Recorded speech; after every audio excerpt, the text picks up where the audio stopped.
So you already know what your friend's reaction was to the channel. Does your family know you have a YouTube channel? Woo! Should touch some about YouTube and family members. Oh, that's crazy. Because when I started, I was like, status, Instagram. To be honest, let me tell you about African families. When you're not cute, when you're not rich, when you're not interesting, nobody cares about you.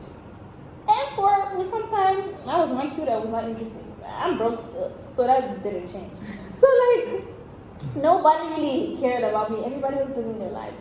So when I started getting, let's call media attention, people started my pictures because I started this thing. I don't know why, but like COVID was at its peak, and I'm just inventing things.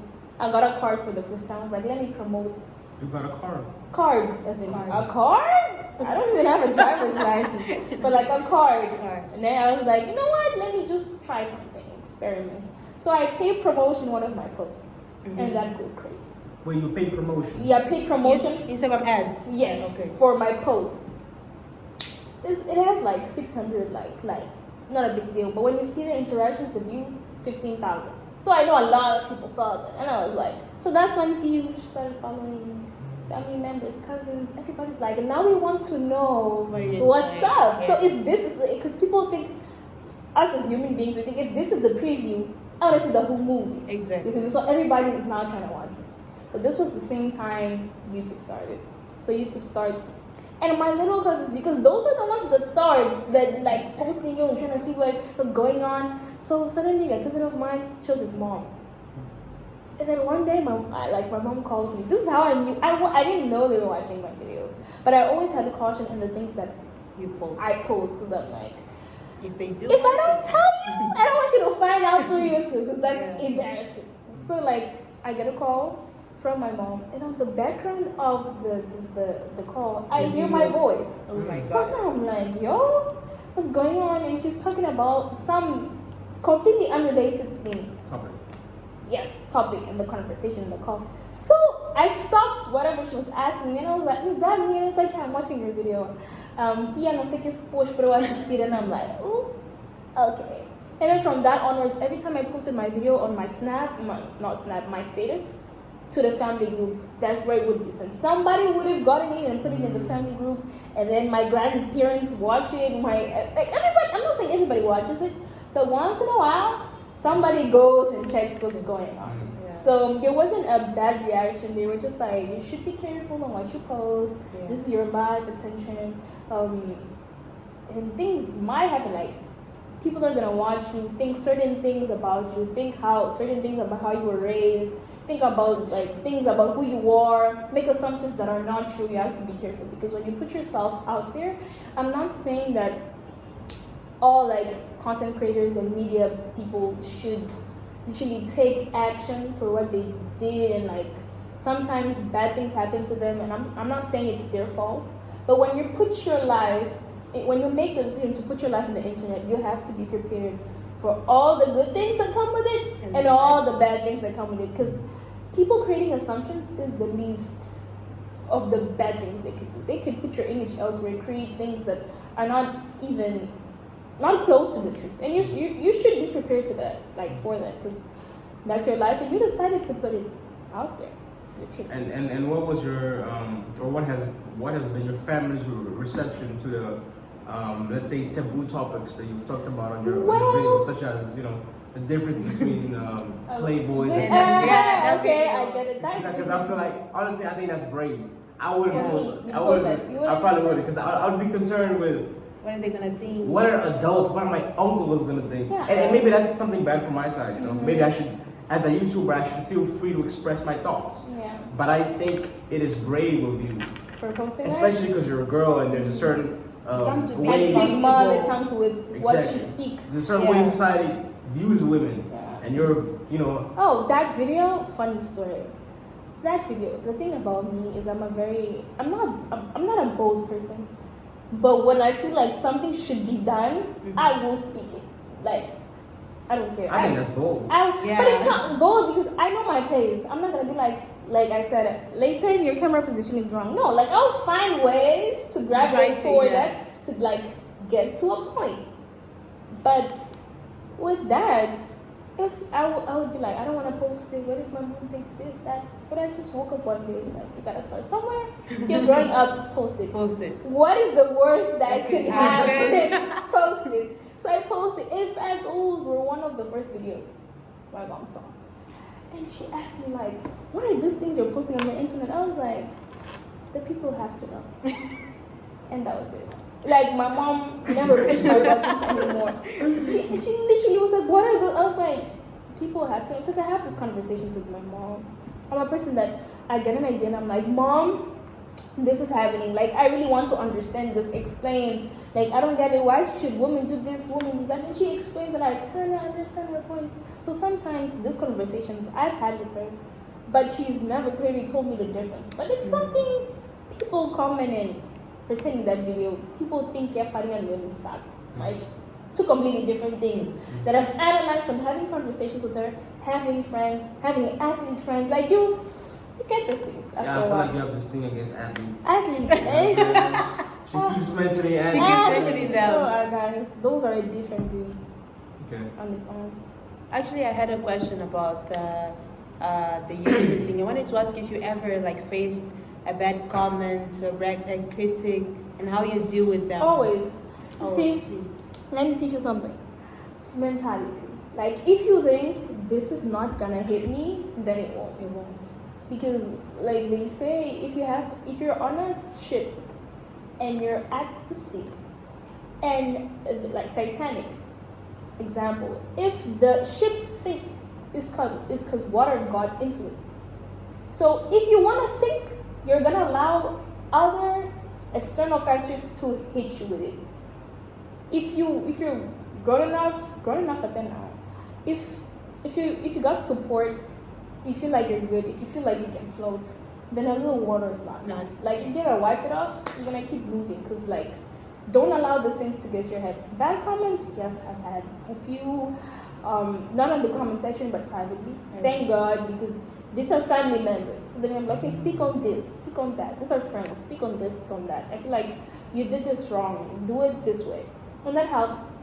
Yeah. But as a person that could not take constructive criticism, that would always end up into an argument. Like, I did this because this, and then, life later shows you that sometimes you have to accept what other people think, because it's going to help you grow. At the end of the day, that's all you want. So if you get it at any point of your life, if it's constructive, please take it in, because it might help you.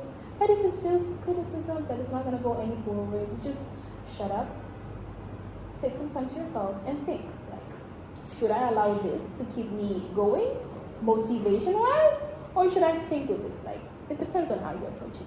Mentality. That's actually a very good analogy. Yeah, that we can take to many aspects about life, not just YouTube. Definitely. Also, before we move on to the other topic, I wanted to ask one last question about YouTube. Where do you see yourself 5 years from now? Do you plan on posting or changing your focus of the channel? Maybe vlogs, maybe singing videos? Because I saw that you sing. Like, everyone wants to know that. Oh, singing videos? I'm sorry. If you want to see me sing, watch me live. I can't do videos anymore. The tics I have now is crazy. I wouldn't watch myself and be like, this is pleasing to post and watch. Nah, I can't do that. I can't do singing videos. Not anymore. When I watch me sing, watch me live. If I ever get the opportunity to. But in 5 years, probably on YouTube. Like, I just want to post more, because like, I'm a really outgoing person, and I feel like I live in a movie. If I could share the amount of things that go through my life, like, that would like, because you see, I started gym. I started posting about gym, and the amount of people that were like, okay, you motivate me, you do this. Like, the amount of people that I heard, like, I'm going to start gymming now because you start gymming, like, you started gymming. So I feel like YouTube, it's the same thing. Like, I just want to show my happiness, my cringiness, my life. In 5 years, to the people. I'm not trying to make it big. I'm just trying to go where it goes. Like, I'm not hungry for fame, I'm not hungry for money. Let it flow. Let it flow. If it works out, it does. If it doesn't, there's a lot of things in life too. So, What is your purpose behind content creation? Why do you make videos?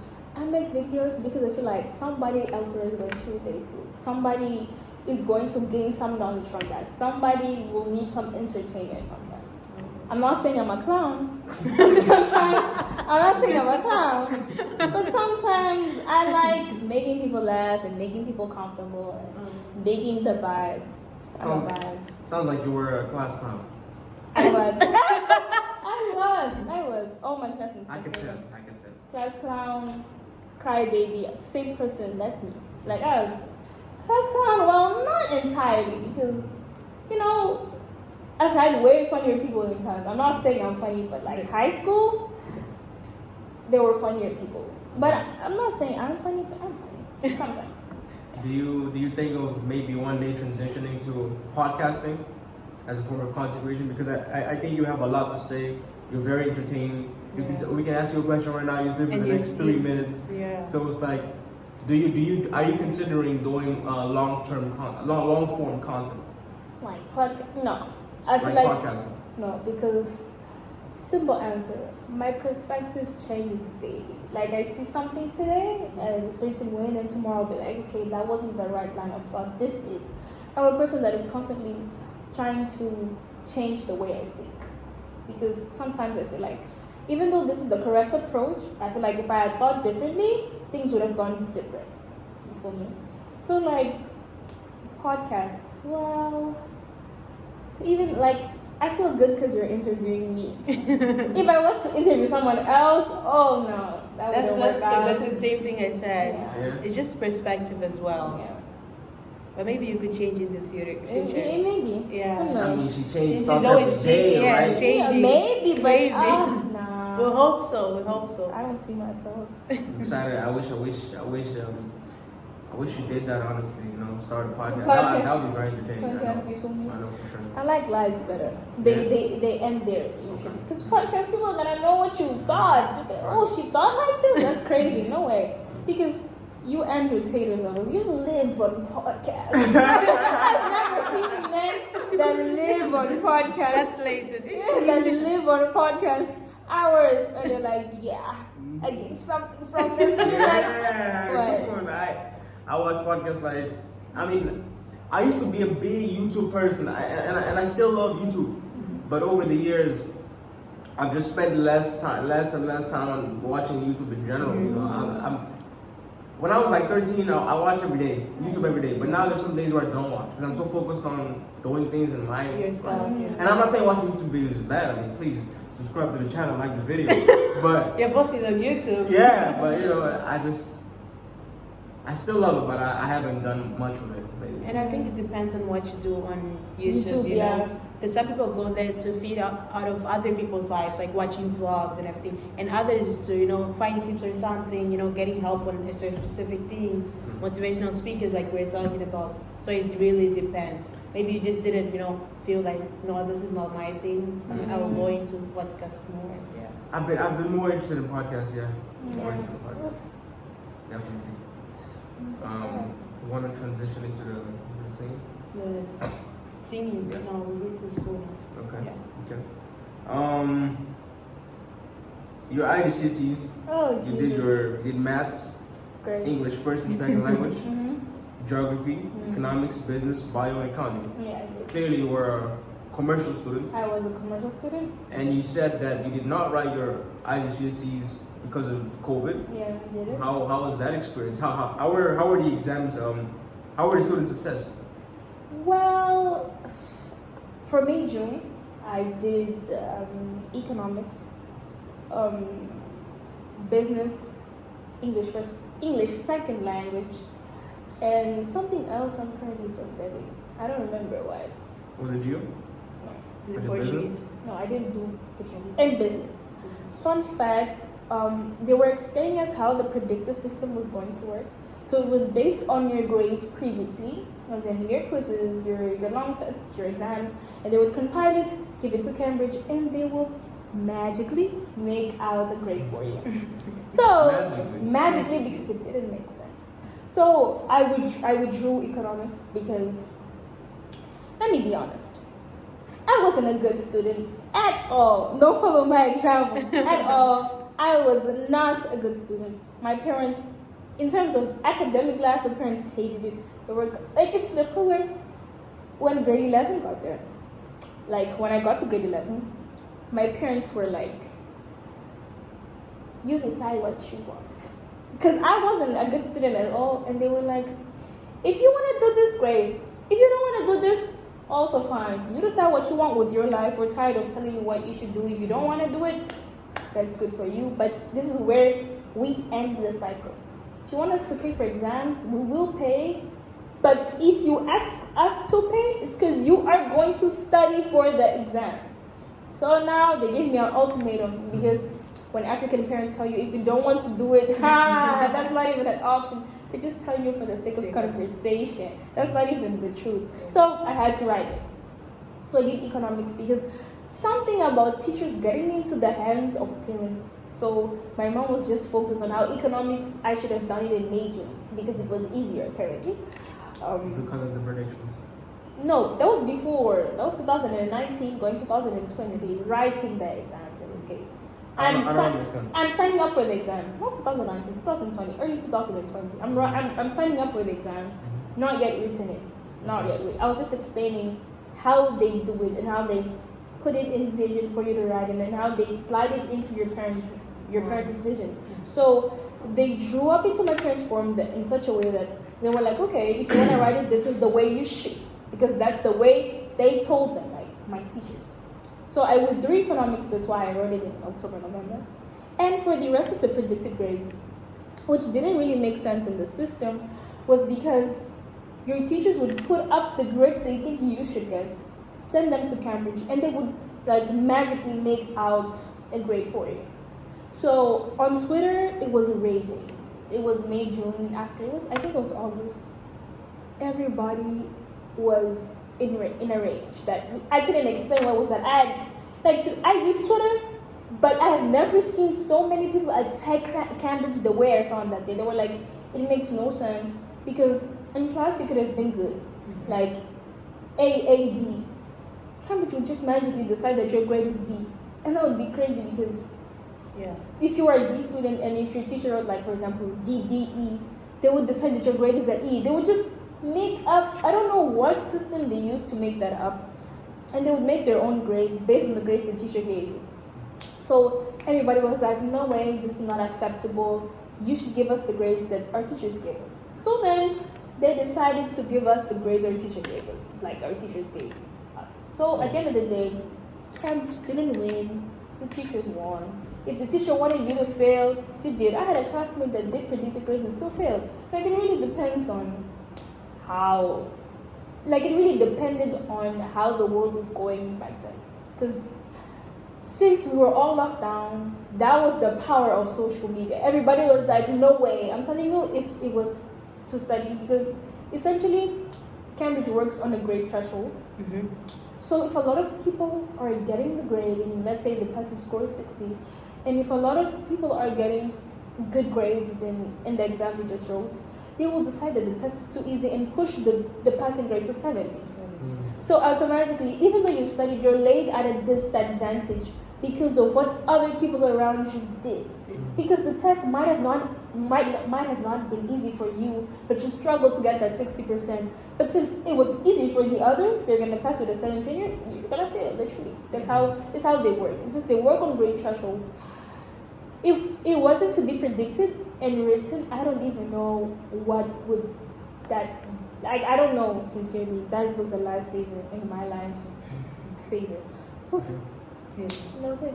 And how many subjects, how many predicted results did you get? 3. I got 3. 3. Which were business? Business, English second language, and biology. Okay. And the other results you wrote in October, November? I did. Okay. And there were no predicted grades? There were no predicted You wrote the grades. exams? There were exams. Those ones, tough. Okay. And then you wrote, for AS subjects, you wrote business, English, math, and economics. Yes.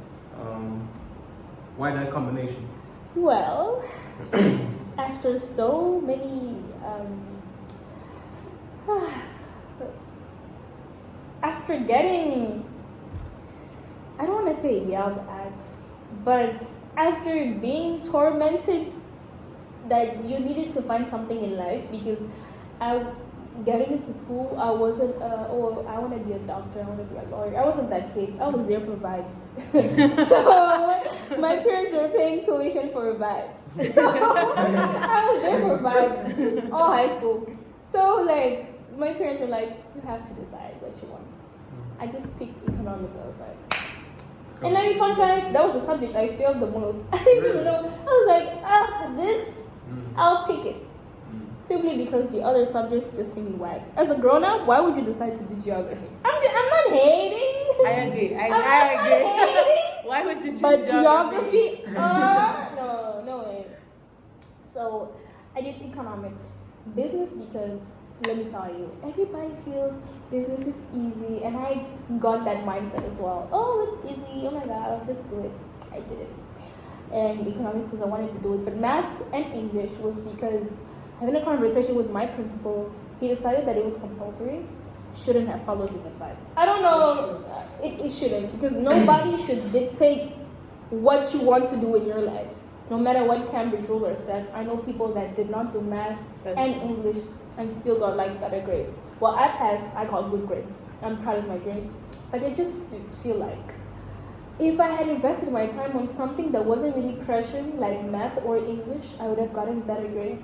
Because even though I passed math, IGCSE, with a B, I was like, I don't want to do it because math is a subject for those who understand and have a good base. I didn't have a good base. I struggled from from June, July, all through October to try and get that B. It's not a subject that I wanted to do and I felt confident about doing, but I still did it because somebody told me it was compulsory. But I know people that did not do it. At IGCSE level? No, at AS.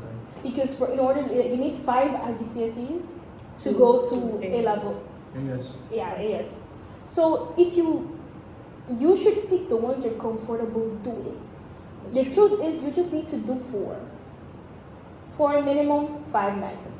That's the truth. But you're not what? AS or AS. We're on AS. So you shouldn't be forced to do something you're not comfortable. And because of that took a toll on my grades and my well-being. I was stressed all through AS level. It was a very stressful year in general because I didn't write business. Although that might seem nice, it was not, because business is a very demanding subject in terms of reading and writing. It's not as easy as I thought it would be. It took a lot of time to do, and I had math and I had English on my back because at the school I used to study, they don't make English an easy thing. They tell you from the get-go it's hard, especially because of the teacher. She was really demanding. So I just didn't go right. So for anyone doing AS, I just strictly advise you do subjects you're comfortable in doing. Not because your principal told you that math is compulsory. You can argue against that because there's people that didn't do math, didn't do English. But at the end of the day, it also depends on what university you're going, what course you want to do. So sometimes math is required, English is required, and whatever course you want to do or everything you want to do in life. But don't follow other people's advices because they seem like it is the only route to your life. It's your life. I thought 3 AS exams three AS subjects were the minimum in order to pass to A levels. It can be 3. Because let me tell you, the honesty about Cambridge and why I feel like it's such a, not demanding, but such a look for curriculum for children and grown-ups is because each subject has each subject in between them.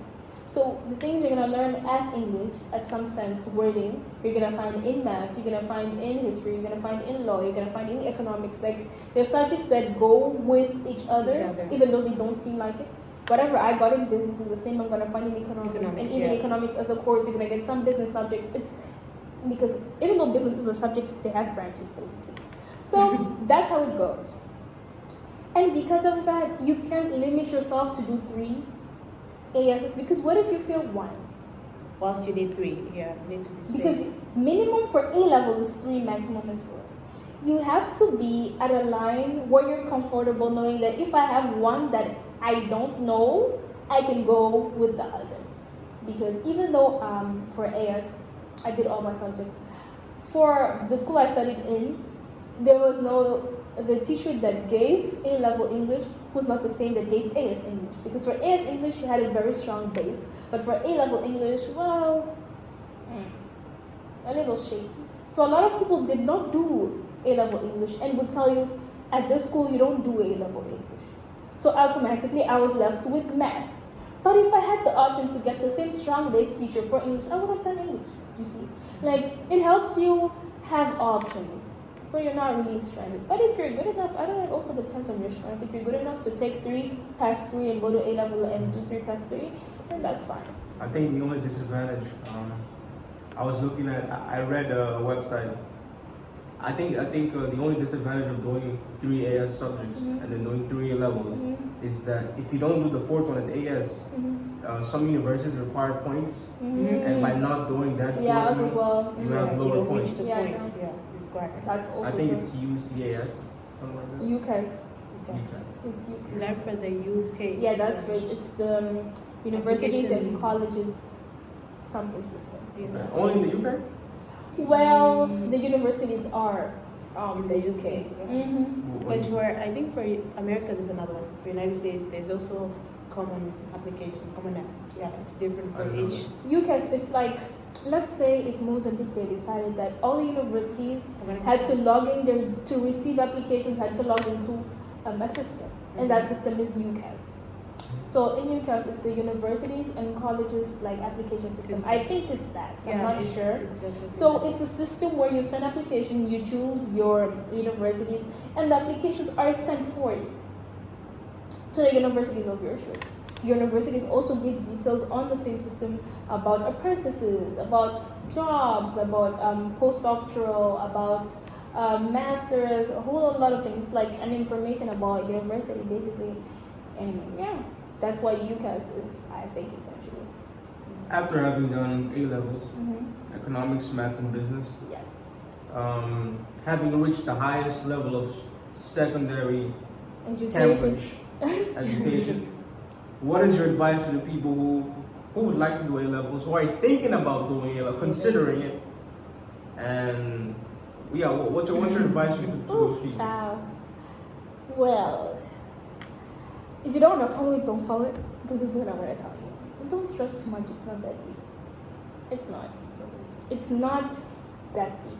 Because the subjects I stressed about the most were the ones that I got to the exam room. I was so stressed about them. And when I got my results, those were the ones that were kind of, what grade is this? But for the subjects that I was like, I got this. Easy peasy, lemon squeezy, were the ones that, not actually I got this. I was just like, you know what? I'm gonna see it forward. I wasn't really stressing about them. I was like, you know what? That's gonna get fixed. Those were the ones I got really good scores in. To say that as a human being, you gravitate towards energy. You can't be stressed on something that you really want. Ease, calm, peace. It's why, like, if you are Christian or follow like the Bible, they say like leave your stress and worries to God. You just focus on what you have to do, because those are the things that might ruin you because you're so stressed thinking about something and it goes completely wrong. That's why when your day starts bad, like a bad day, everything that goes until the end of the day is like literally going up a hill. It's like contributing on today was a bad day, because you see everything and you're just stressed and you go and you're stressed and then things pile up and you're like, today was a bad day. But if you wake up and your phone's not charging, you're like, okay, I'm just gonna put it and let it go. And then you hate yourself and it's like, oh, you know what, let it go. Like, it's not that deep. Study though, because it also depends. If you're confident in doing a subject, if you're confident that, oh, I will pass that, if you're confident, if you can do this, do it. Study for it. Put your life into it. But know that it's not that deep. Because once you start stressing, that's when everything starts going downhill. Don't stress. Do your part. Study. Do what you have to do. Research. Go to the exam room. Do it. And the rest, just stay cool and stay focused on other things. Don't think because you're doing A level that your life is gonna stay on a hold. It's a lie. Let me tell you something. Exams or like school is a pivotal part for any person's understanding and growing up. I agree. But life is going to keep on moving whether you're in school or not. Yeah. And that's the truth.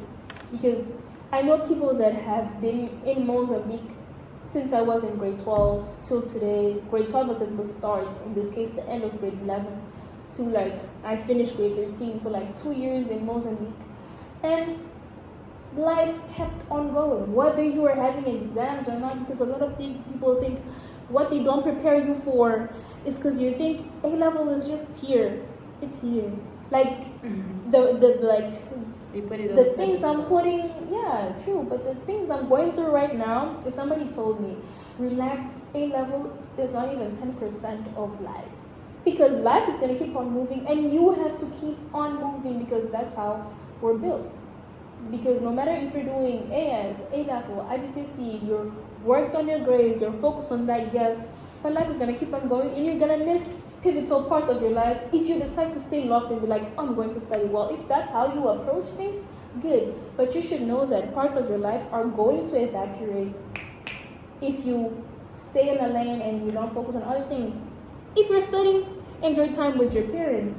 If you still have them, you're gonna miss those. Your siblings, your friends, you're gonna miss those. I'm not saying go and party. Have responsibilities, have responsibilities, but like life also keeps. Don't not like school isn't gonna stop. If it makes sense, you just have to learn how to deal with it as you grow because there's a lot of things that are gonna take a lot of your energy, and school is not gonna be close to those things. In the beginning, you mentioned that in early high school, you were there for the vibes and I'm there for the everything. vibes. Since when or what moment did that change into like, okay, I'm gonna focus on my grades. I have to be serious. I wanna pass this. What contributed to that? My parents. The parents. Right before the exam, like if you wanna do it and we have to pay, you are going to study. I was stressed. That was a stressful moment of my life. Because at the school I used to study, you have the same books from grade 9 to grade 11. Mm-hmm. So you prepare for IGCSE since grade 9. Mm. I did 2 years worth of work in like 3 months. Wow. So like I was stressed. Yeah. My parents did not recognize me. Till this day, they still remember remember when you wrote those exams? And I was like, because my parents wouldn't see me, I would be focused in my room, going straight. And it also helped because it was lockdown, so everybody was like, not in the same position as I am, but not everybody was going towards life. So I was like, no, I'm not gonna get agitated because of other things. So it was just books. And while I did pass, goodness gracious, but like, whew, it took a lot of time. You don't imagine what 2 years worth of work to finish in 3 months, and I'm like, I have to pass this. I can relate to that because I've always I was an art student. Mm-hmm. That means instead of doing accounting, I did history. Mm-hmm. But I also did So in grade 11, which was last year, I wrote business, economics, Portuguese, English second language, and literature. Wow, that's a lot. So, In Beijing? yeah. Wow, Yeah, that was a lot. So economics and business are two subjects that I chose to write a major in because we were done with the syllabus. Mm-hmm. And I've never, those were never difficult subjects to me. Mm-hmm. But I wasn't very confident in both subjects because yes, I studied the syllabus, but I didn't read at home like that. Only when I had a quiz or I didn't study for quizzes, long tests or exams, that's when I studied. So for a period of 2 to 3 months, I remember I wake up at 5 a.m. and just read both economics and business. At one point, actually, I thought, you know what, I have to choose one. Which one do I want to pass? These are both theoretical subjects, and I'm not going to manage to memorize over 20 chapters per subject. Which one do I want to pass? Fortunately enough, I was happy with both subject results. I got some good results. But yeah, I just wanted to mention that I can relate to the stress of the previous months of writing the actual exam if you weren't preparing far, stress far and before. teachers don't help you. Honestly, some teachers don't. For example, economics at my school, nobody ever passes it. It's amazing how somebody can spend years teaching something, and in a class of 24 people, only 5 manage to pass it. It has been my case. It has been the case Even of the other schools, yeah. of the ones before me, of the ones after me. Nobody seems to pass that class. Nobody. But when it comes to exams, tests, not tests, we always fail those, but exams, as in IGCSE, AS, A level, I wrote economics. The important exams. I always pass it. And I passed with grades that I wouldn't dare to get in class. Nobody would catch me with those grades. Catch you with an A? No way. People would be like, that's not possible. That's cap. That's not, oh, that's cap. Because when you get to the results and you're like, how much did you get? I got an A. A, economics. I was like, I got an A. No way you got It's an impressive. A. No way you got an A. But that's for like IG. But still, the grade bounds like the same. Even So like, people were like, how can you? I was like, I don't even know. Sometimes it depends on the stress the teacher is putting onto you, thinking you can't do it. Sometimes, I'm not saying people are there to plot against you, but it's not possible. It's not possible. I still don't get how people can pass business and fail economics. It doesn't really make sense because those are subjects that like work together. Like, I don't understand. But that happens. At the school I study, well, that happens. And sometimes you think you can't do it. I think it is possible to fail business and to pass business and fail economics because economics is more macro. You know? I don't think so. Because let me explain. What makes a lot of students at my school fail economics, it's not because of the lack of knowledge. It's the way of writing. But the way you write for business is the same way you write for economics. No difference. The Assessment objectives. exactly that word. Oh, that is too horrifying. That man with that word. Assessment objectives 1, 2, 3, 2, 4. Same exact way you're going to apply the questions. Same exact way. There's no difference. The problem that I don't understand or that makes me have a different thought from you is that with business, you have a more in-depth, like I understand it's macro, but if you can understand a specific, you can understand a general. That's true. So if economics, it's a more general point of view, but that was from AS going to IGCSE. But like AS going to A level, completely different story. But like for you to understand a specific, how an entrepreneur is, how literally, if you can understand what a sole trader is, an entrepreneur is, if you can understand what a partnership is, you can understand how a business relationship to like a government, you can understand those things if it makes any sense. Because you pay taxes regardless. So you understand that money they get from sales, they pay taxes, the government gets those. Like at the end of the day, everything is about debit and credit. You get it. Like it's easy, guys. It's not rocket science. But Yeah. that thing that you said about writing is really true because when I moved from IGCSE to AS, I noticed how writing was really important because people have this misconception that getting the knowledge, they focus on that, but you can have the whole knowledge in your head, but once the writing is not right, you can't, get the points and move all on. the scores. Yeah. That's literally what every teacher says. No, actually. Really. Anyways, off camera, we were talking about how you're preparing for the IELTS. I wanted to know a little bit how it's going. My IELTS. And if you're planning on studying abroad after this 13 years of high school. I'm planning on studying abroad right now. I'm taking my IELTS sometime around the end of February, start of March. Okay. I still have to book it though, because I got the point to register, but like lately, I don't know.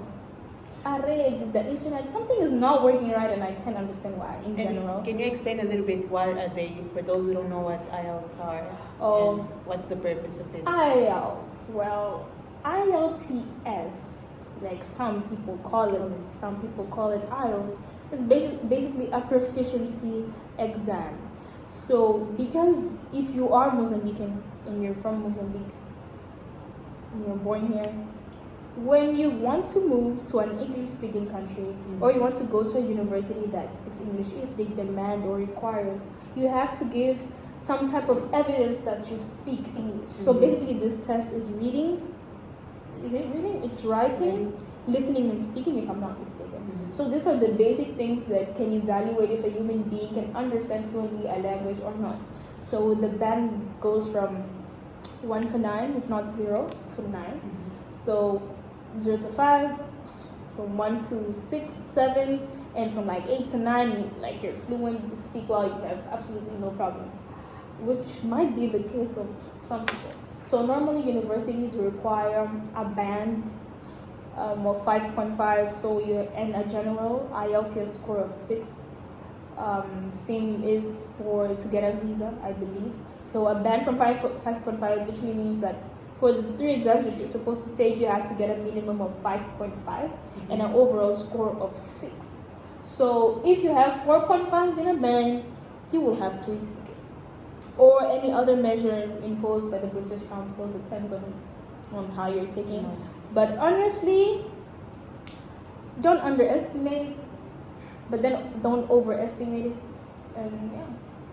Just about preparation. Yeah, literally it depends. Your English speaking skills, as well as your listening skills, as well as your writing.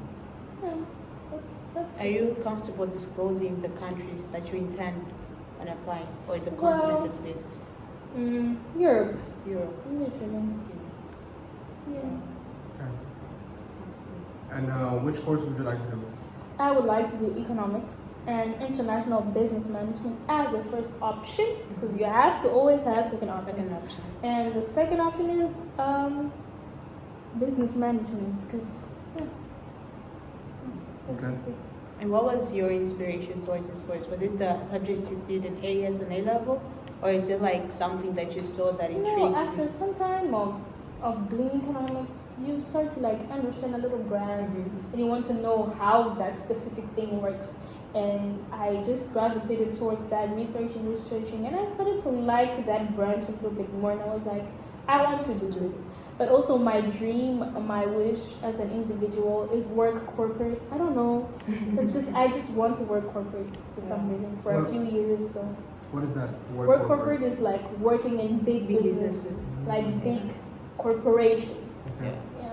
And what would you like your task to be, your role, your job to be in those corporations? Something along the lines of managing business alternatives, business operations. Like that would be like how to expand, where to expand, like something along those lines. Okay. If I was to take the business management aspect, but if I was to take the economics point of view, basically like how the business gravitates towards other things that are External factors. basically are around them. Okay. And what kinds of corporations can you work with those competencies?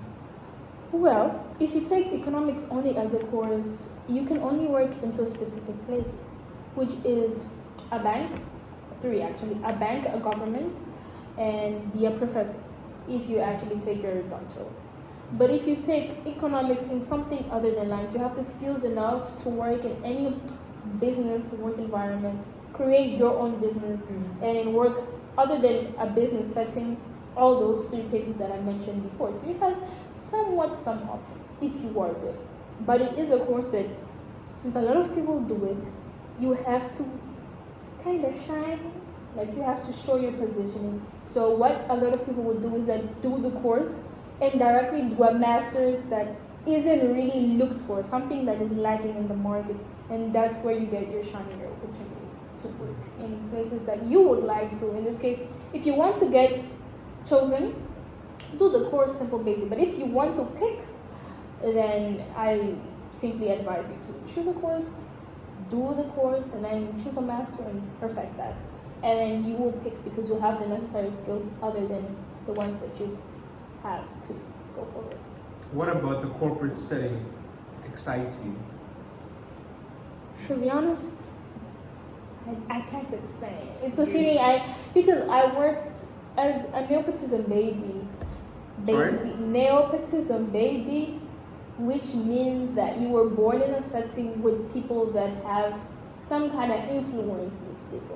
So growing on that kind of environment, I always liked the office on the 16th floor, kind of view to the ocean kind of vibe. Like I grew up around that, and that's what I want. So yeah. Can you explain?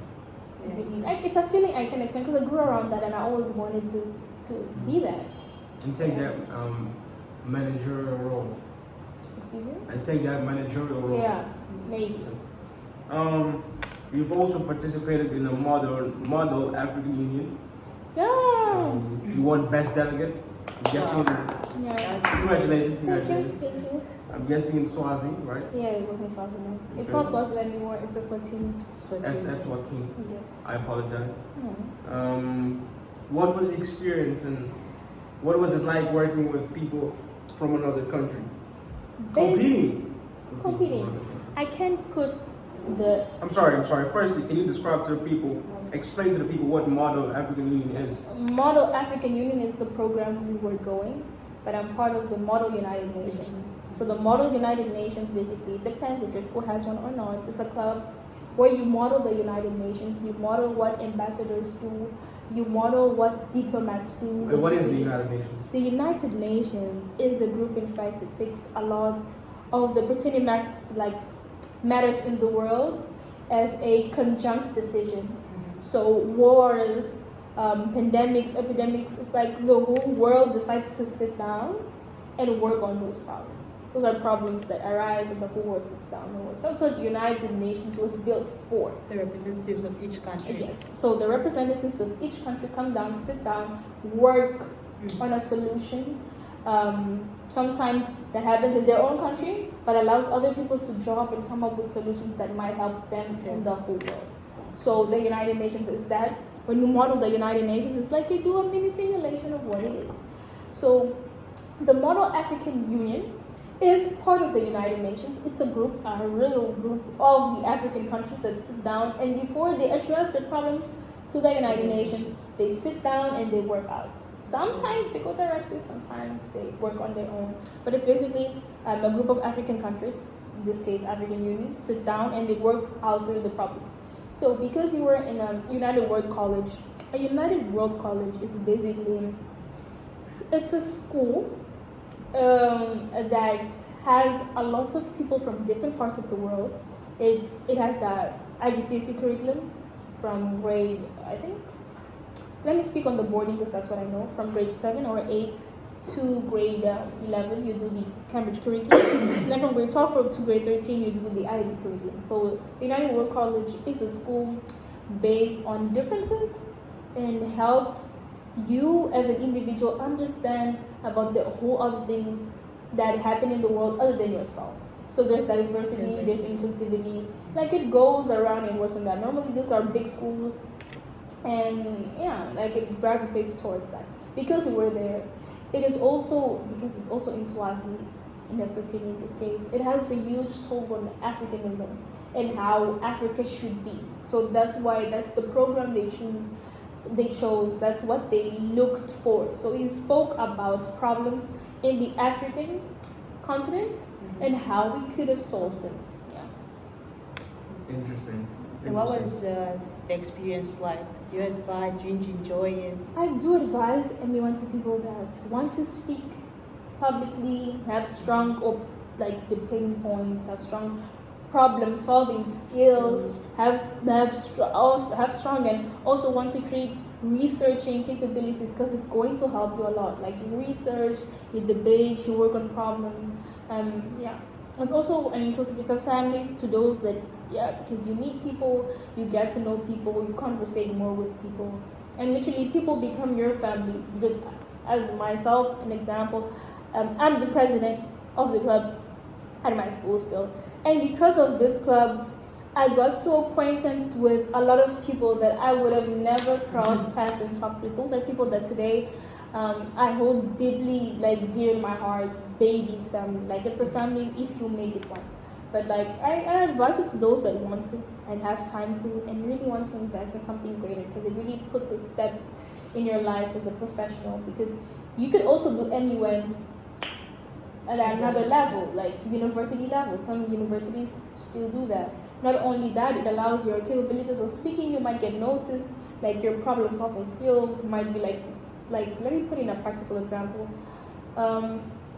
These are called resolutions. So basically in a conference, which is a meeting, you would draw up a problem solving thing for a problem that is happening. Those are called resolutions. So if your resolution makes sense, it might get famous, and like actual people with like big power and influence might be like, okay, I like your approach, let's work on that. So it's a really nice opportunity for diplomats, for people that like speaking. Yeah. Why did you first join the Model United Nations Club at your school? Because you've stated that you want to follow business and you want to get into those managerial roles. Mm-hmm. Now, what does that have to do with Model this United Nations. Yeah. If you cannot tell, which is pretty obvious, kind of diplomatic route? I like to speak. Yeah. So like, I like to speak. Oh, we know that for sure. So I like to speak. So before, I've gotten into some workshops at my school and some other school, and I really enjoyed the program. I was like, you know what? I'll do it. It doesn't really matter if you're a science student, if you are a commercial student, if you like to speak, if you like to research, if you like to get the way you speak more eloquently and elegant, like, do it. You're gonna enjoy the most the craziest vocabularies I've seen and I've heard are from people in MUN. Like the way they speak, the way they put their words together. Like, yeah, I advise. Do MUN advice. So, does it have any kind of direct benefit to your Me? career ambitions? Well, yes.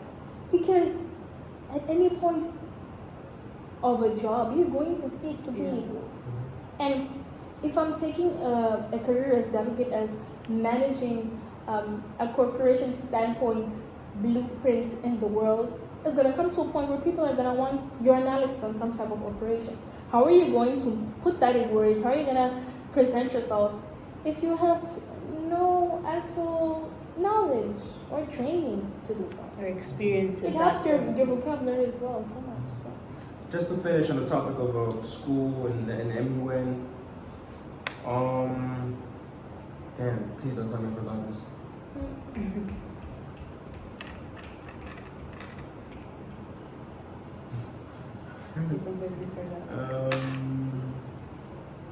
So we were talking about MUN, right? Yes. And then completely forgot. I think you can brainstorm while I ask her another question. Since you want the best delegate, we want to know people that are looking forward to that position. What do you advise them on building up for themselves? Like, do they need more confidence? Do they need to research more? Do they need to be more like approachable? Or what are the tips and tricks? Or did you have it in you to win that position? Well, be yourself. Be yourself, read, be prepared. Anyone, like I said, it's all about debating, argumentative skills. You're a best delegate if you can keep your position in an argument. You're not fuming, you're not creating other stands. Your mind is like, yes, you're like modeling the United Nations. So you have to be able to represent your views and your thoughts aligning with the country of the choice, like the country you've been given. Because you might not be someone that supports abortion, but you're given a country that supports it. You have to be able to defend that point in argument.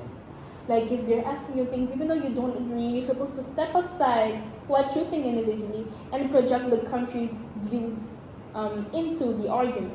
So being a best delegate first, be yourself. Don't be somebody else you're not in terms of voice projection. Be you. Be calm and compact. Research a lot, read, because people are going to research about your country. They're going to research about what you do, about things you've done, and you have to be able to control the argument. You have to be able to settle an argument, look for problem-solving skills. Like you have to be someone that is open-minded as well. But it all comes from just be you. Literally, just be you. In terms of positioning, be you. In the argument portion, it requires a lot of emotional intelligence. Yes. Right? Because I feel like, especially in these debates, there are people that let their emotions out, whilst you have to remain professional because it's the Model United Nations. It is. And have you faced something like that where you almost reached your limit? And how did you remind yourself, okay, I'm in this role, I have to act accordingly? And be diplomatic. Yeah. So when I went to Swazi, same things. Swazi is cold. Swatini, sorry. It is cold. It is cold. So I was wearing a blazer, some like calças de pano. I can't translate it. Sorry, guys. So calças de pano, a turtleneck. That is important for reference. And I was holding my computer on my hand, and I started an argument with the diplomat of the Republic of Burkina Faso. Wait, the actual diplomat or No, the delegate. Okay. It's The representative. delegate was the right word. I'm sorry. in the model In the model United Nations. Okay. So Just that had to clarify. Yeah. so we're going through it. We're going. She's white. She's getting red. Oh my god. And she's going because she's asking a question and I don't want to answer it. So she's asking and pushing, and I'm like, the delegate refrains from answering this question. You have to be formal as well. So the delegate refrains from asking this question. She's pushing, she's insisting, the delegate refrains from asking these questions. Until a certain point, the chair, which is the moderator of the discussion, is like, no, delegate of Cameroon, you have to come and you have to answer this question. And you were the delegate of Cameroon. I was the delegate, so now I'm sweating. But since I'm in all black, literally, no one is seeing me sweat. So I'm holding my blazer and I'm like, how am I going to do this? My blazer is starting to become wet. So, but nobody's seeing that. So now I'm like, okay, because I know my stages, when I start to sweat, I start to shake. So I hold my computer and I'm like, okay, I can do this. so I say a point and then just coming back with another point. And now, when you're angry and you're like, just stop asking me that question. And I couldn't. I had to leave my computer. And you have to dodge and keep dodging and adding some points to let it forget. But in terms of emotions, if you're someone that not only can you suddenly start shouting, suddenly start sweating, you have to dress accordingly. Some things that are gonna hide and help. Because I'm a person that also likes to argue. Every time, you see, I have this tick where I'm always touching my bracelet. So I had a ring at the time. So every time I was getting heated, I was touching my ring, like, okay, this is time to calm down. So you have to put little things in you, and they're gonna help you calm down. It's the way you dress, it's what you put, it's your accessories. If you're talking and you're speaking and if I look right, I'm gonna look more relaxed, then do that. Because it's not easy. Also, arguments with people in general, it's not easy to control. And I'm the type of person, the only reason why I did not, it was because I was representing somewhere. And I didn't want to be the person where, people from this one school are so explosive. You know me. Somebody that knows me, like, I don't lose time to fight. If you're out here coming with a fight, I will fight back. I will scream at the top of my lungs. But it's like, no. I have to be professional. I have to be professional. So it all depends on many factors. And that's actually very respectable. People that can switch and know how to act accordingly. Because some people can't, they just let themselves and they don't care about responsibility or roles or anything. So it's really admirable. Indeed. I mean, oh yes, I remember. You remember your question now? Being someone that wrote A levels, like I've mentioned before, someone that has participated in extracurricular activities such as Model United Nations. How are you going through the process of application to the universities? Well, with your current qualifications, are you eligible to join these universities? When you say that, it makes me seem like I'm damn illegible. Well, I mean, as far as requirement goes. let me tell you something about requirements. What the universities put up as a requirement sometimes is not. It is some way that you might get accepted, but sometimes it is not. If you're going to universities, prestigious ones or not, and they ask you for a personal statement, that dictates a lot about you. You might not have the grades to it. That's why they ask for transcripts. The reason they ask for transcripts is they want to see your progression. Like, if you were in this level, and if you're that one, like, how did you progress? How did you do? Sometimes you might have not, like myself, well, I did study and I did pass with good grades. It's not the case of some people. Some people don't have the grades. But the way they write and present themselves. Some universities look and okay, let's give him a chance. Maybe he's gonna get it. You see, at the end of the day, universities nowadays, extra requirements is just a benchmark for you to position yourself, but it also serves as a way for universities to be like, these are the people we are attracting as well. Because sometimes they're gonna be like, because let's say Leighton applied to Harvard right now, you're gonna be like, like myself, applied to Oxford, I'm like, well, let's be honest. kind of vibe. Those are for them to attract a certain type of group. But not majority. The majority of the times, it's not exactly what gets you in. Universities nowadays also want to know if we're going to invest, because you could be an A-star student, but they want to know if we invest our time, our professors on you, what are you going to bring to the table? Because that's why extracurricular activities are so important in achievements, because you're going to study. You're going to get your A-star, you're going to get your B's, your C's, or your D's. And they're going to be like, okay, if you put her in a work setting, you get the qualifications, what are you going to do after? Or what are you going to do during your qualifications? Let's say from today, going to tomorrow, the skill that you got is in the university, your qualification goes redundant. What are you going to do?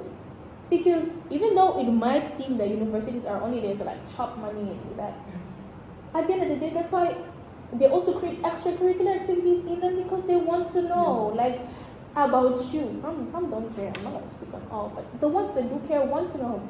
We brought Leighton all the way from Mozambique, is getting his qualification.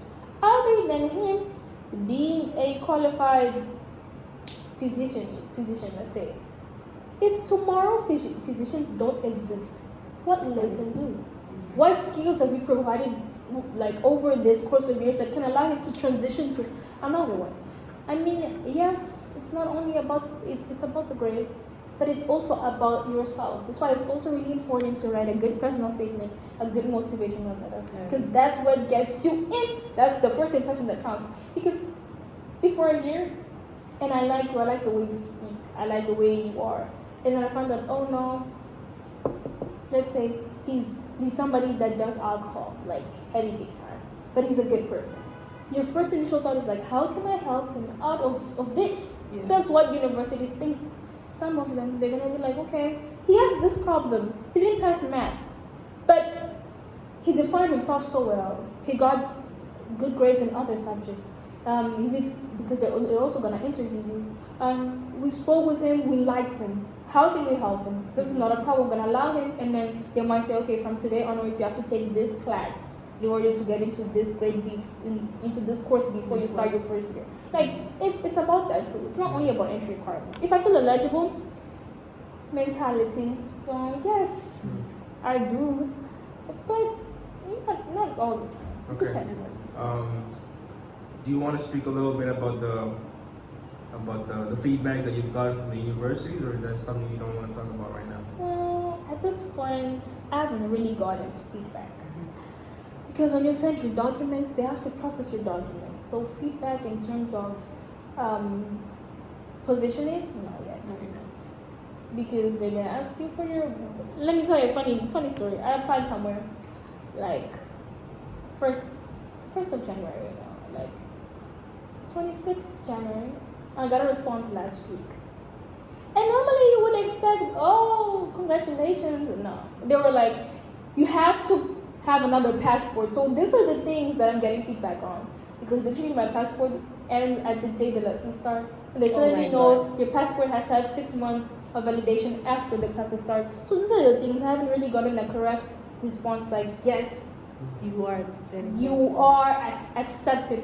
They're going to give that after the interview. They see your grades, they see your potential. You're gonna see all the possibilities. Yeah, that's when they're gonna be like, okay, now we accept. Talking about the personal letter, I feel like you were talking about how they want to see a little bit of who you are. Mm-hmm. I think it's also important to know that through the personal letter, it's like telling you that not everything is about school. Because I feel like the university life is more than just studying. You know, it's juggling friends, juggling family, and your emotions, and there's also internships and work. So I feel like there's much more than just studying, and that's why they allow you to write a personal letter. They want to know all about you as well. And I think that's just important to point it out. Yeah. That's the first, and I've been telling to those that studied and were literally like after me, like, babies, invest on yourself, invest on your schoolwork, invest in your extracurricular activities. That's why I joined anyway in the first place, because it was like, I can speak, so let me just join something that's gonna help me get there. Let me invest in myself. If you're good at football, train a little. If If you're good at speaking, anywhere, and if you're good at decorating, go to some like work, do something, because that is gonna help you at the end of the day mold you and allow you to write something about yourself. Because if you only focus on school, and school is everything you do, why is gonna be the other thing that attracts you other than school? You see, that makes you attractive in this case. Yeah, that's a great point. Earlier, go ahead. I was gonna switch, but I feel like you have a question. Not really into the topic. I wanted to get a bit personal, get to know your daily routine. My daily routine. What makes up a good days? I have a ghetto daily routine, guys. So ghetto. Because I wake up and I have to stay 2 to 3 hours thinking if I should go to the gym or not. Even though I'm gymming, it takes a whole lot of personal work and interiorization. Yes, if that's a word. To be like, yes, I have to go to the gym, I have to work out. So 2 to 3 hours I'll be thinking. Because I wake up, because my siblings go to school. So normally I'm like, I wake at 7 because you're like changing, you're hearing noises. So at 7, throughout 9, throughout 8, I'm thinking, should I wake up and should I go? So when I wake up and I go, so I go to the gym.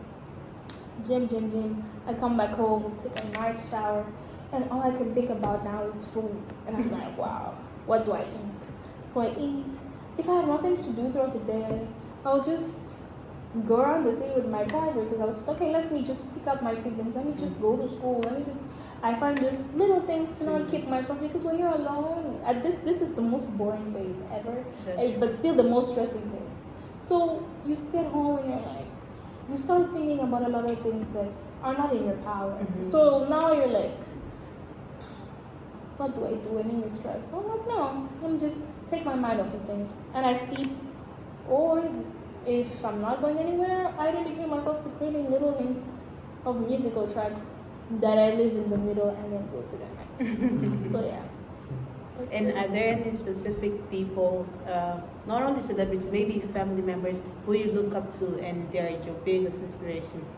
And I think we can say maybe God might be the main one. Period. Because I feel like you're a person of a lot of faith. Yes. I noticed when you're talking about, I would also like to know how you include God as the main source, of everything.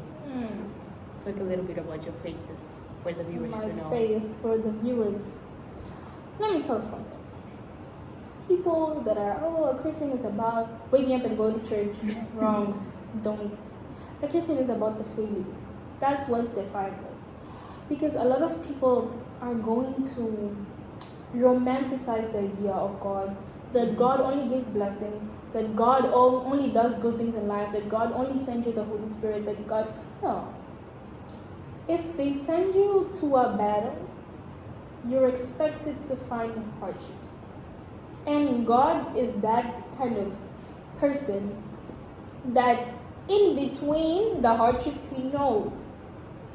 You don't have to, you don't have to stress about some things because He knows.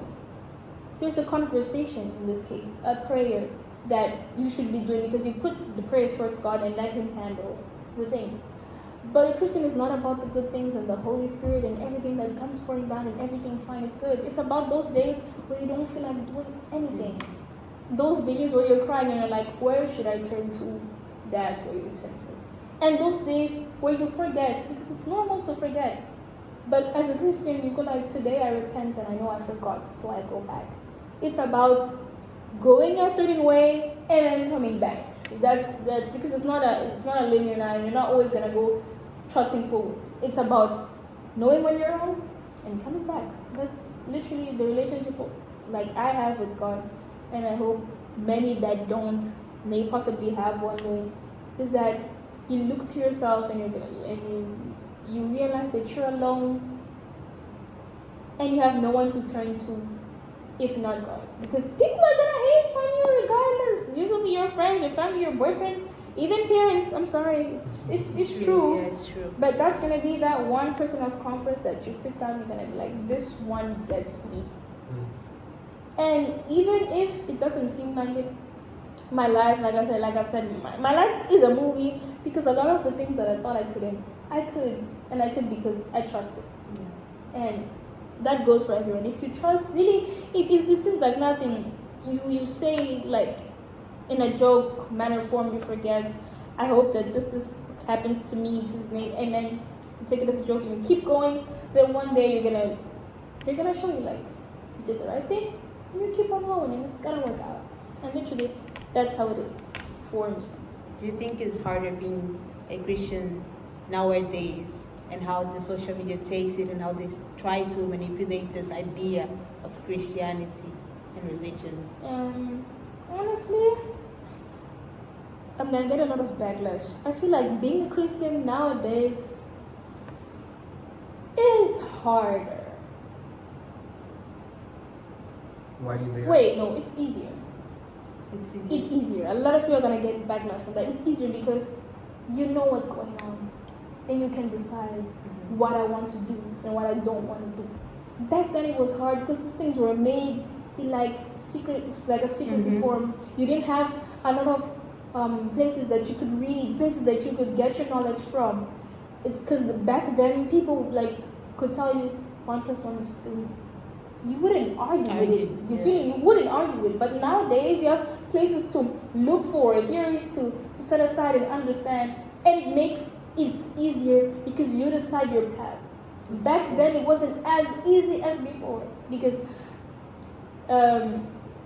if you're with a group of friends, let's say you're all Christian, and somebody says let's go drink, and the person is gonna be like, what is that? Because that's not something that was normalized, and they would do it. But today, if 3 of us here are Christian and Patrick was like, let's drink, I'll be like, I don't drink because that's against, and I know. You feel me? Like knowledge and availability of information wasn't as much back then as it is now. Today, you choose where you want to be, and that's my take. Why do you feel like that's gonna get it? Why do you feel like that's controversial? Because a lot of people say that we're the worst generation, because we're the worst off, because we normalize things. You have to understand. It's written in the Bible. Yes, things are gonna get worse, so don't be surprised. I don't understand why people are like, yeah, we're the worst. Yeah, true. But there's a reason for that. Because in the midst of chaos, you can see when things are right and wrong. Do you get what I'm trying to say? Because everybody's arguing, and say, okay, everybody's arguing. I don't want to get in the middle of that. But if all of us are good and 2 people are like arguing in the back, you would have never noticed, and you would keep going where you want to go. To say that generally it's easier when things are out in the open than hidden. Period. Yeah, we're the worst, true, yeah, that. But when you're the worst, it's easier to see who's right and who's wrong. That's true. That's the easier. It makes things clear. It makes things clear. So I don't understand why people are like, it's so hard to be Christian because gays are normalized, because I have nothing against those people. You feel me? I love you like Christ loves me. But like, oh no, because gays, because suddenly, because yeah, we've been knowing that was gonna be normalized. So if it's normalized, you know, nothing against it. If it's written in the Bible and you believe it and you know it's wrong, then you know it's wrong and you see it. Don't do it. It's simple. Like you don't have to, because we're the worst, because everybody is doing it.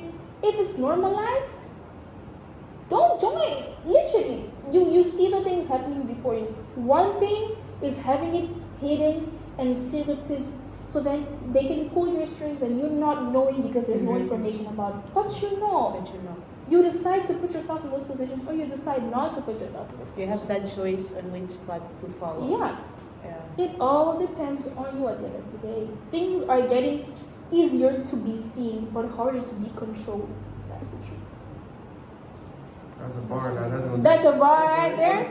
It's gonna take a while for me to process that. I'm gonna have to reflect on it. Let me write that down. It's hard. What? It's easier to be seen. To see. It's easier to see. But now it's harder to control. Damn. But no. Word right there. Word, for real. Yeah. This is gonna be the title of the podcast. But That's that. incredible. It's literally. Yeah.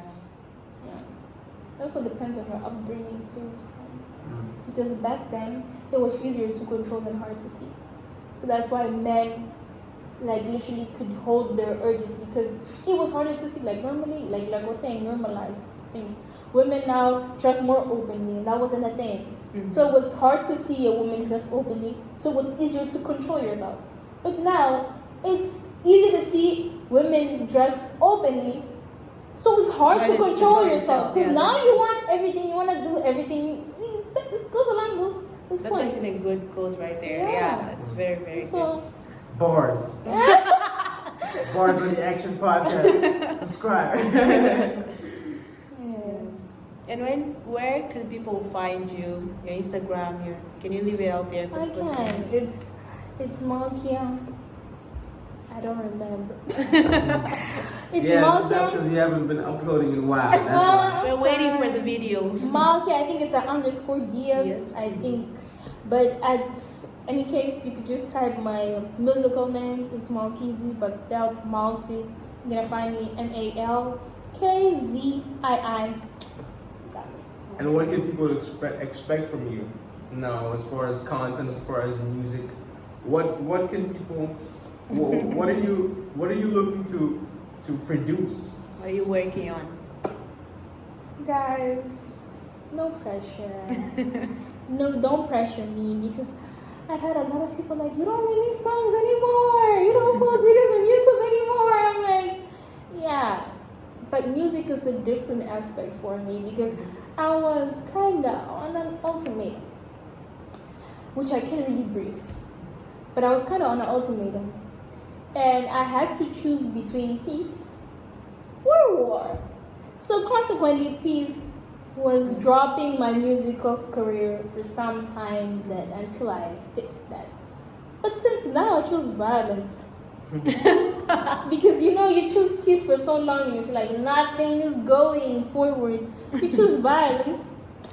So soon. In a few weeks, I'm gonna be uploading a listening experience. So basically, it's like all the famous songs you hear on TikTok covered in my voice. Wow. Like a project? Yeah, like a project. How many songs? I don't know, I'm thinking 4. We're excited to see that. I'm excited. To see that? Yeah, I'm waiting. But talking about dropping for a while, I feel like there are sacrifices that we have to make. Mm-hmm. But I think it makes us grow because now that you have dropped it, you look back and you think, what if I didn't drop that? Would my path be the same? Yeah, so it's really important to make sacrifices and be uncomfortable. Yeah. It makes us grow as human. I get it. Any more questions you have? No, not really. Anyway, I just wanted to say some little words. I'm thankful to be here as co-host. Thank you, Lathan. And it's an honor to have Malkya here. I actually checked her Instagram. I really love your voice. That's why I'm excited to hear the project that you have.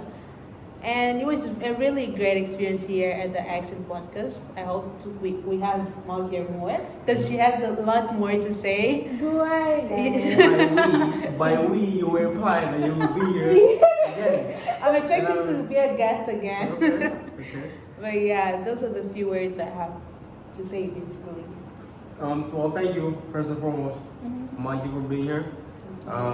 We've been trying to work for a while, and we finally made it happen, and I'm very happy that you're here. Thank you. Thank you, Pedro, for being here. I knew you had this in you. Like I've been telling you for a while, you have this in you. You have the podcast host. It's convincing everyone to vibe. become. I know you, and you did so well. But I'm gonna let the people judge. Judge, We're gonna yeah. talk off camera. But once again, thank you, Malkya, for being here. Thank you. Any final message? Any final thoughts First, you would like to say to the people? to the people, first, I would like to thank Layton and Bethel for the invitation.